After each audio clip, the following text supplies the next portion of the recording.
accused of killing her own half-sister, and prosecutors think they know why. The murder happened in the 1600 block of Woodhaven Court in far north suburban Mundelein. CBS 2's Pamela Jones is there live for us tonight. Pam. But Rob, at first, the 14-year-old girl just down the street called 911 saying a Hispanic guy stabbed her little sister to death. Later, prosecutors say that same girl confessed to the grisly murder. Her sister slashed in the face, stabbed in the neck, chest, and arms. A mother, two victim and suspect, and a host of other family left the Lake County Juvenile Court both shaken and saddened. They just learned gory details of how a 14-year-old girl's anger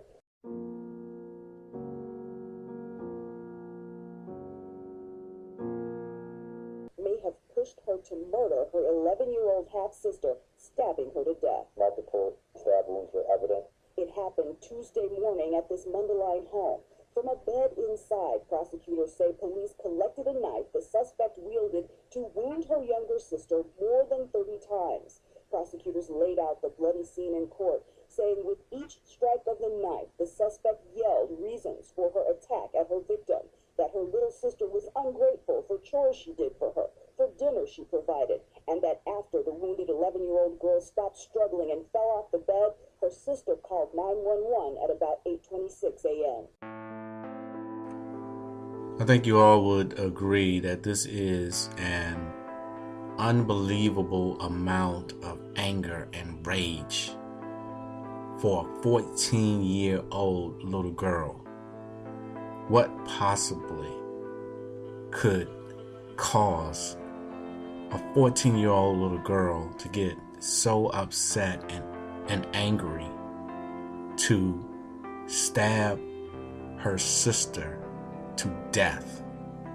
Not once, not twice, but repeatedly. This is more than anger. This is hate. This is heart wax cold. Just like the Bible told us that we would experience in the last days. But I'm sure that there's more to the story. That there was probably some things going on in the house that led to this confrontation. However, needless to say, this was not the way for this to be handled. And I think that society has to take some responsibility when we see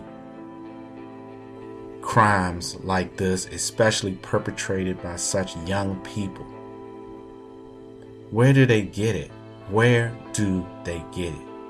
I think a lot of it is from the games that they play, the movies that they watch, the shows that they see, the things that they see we as adults do, and we are supposed to be setting an example for them. But instead, we allow our kids to be subject to crime and violence for entertainment purposes so that we can make money. When I say we, I'm talking about the adults of this world, the so-called adults.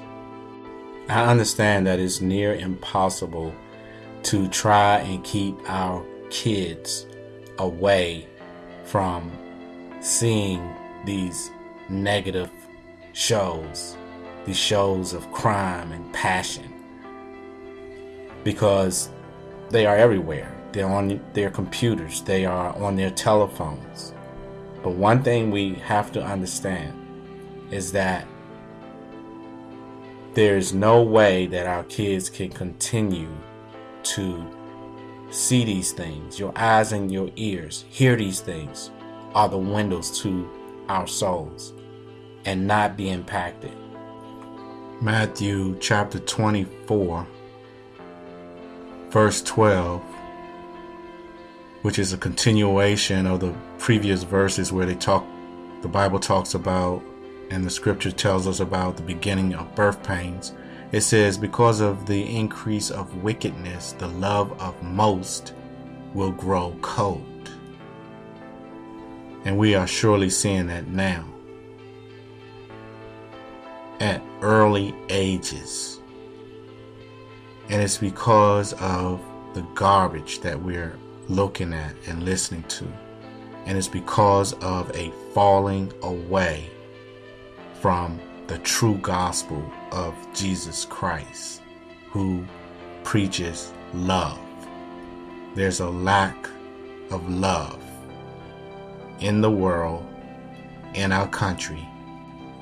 And because the degree of love is decreasing, we will indeed see an increase in wickedness, just as the Bible foretold, and therefore we shall see another Bible prophecy fulfilled. Shalom.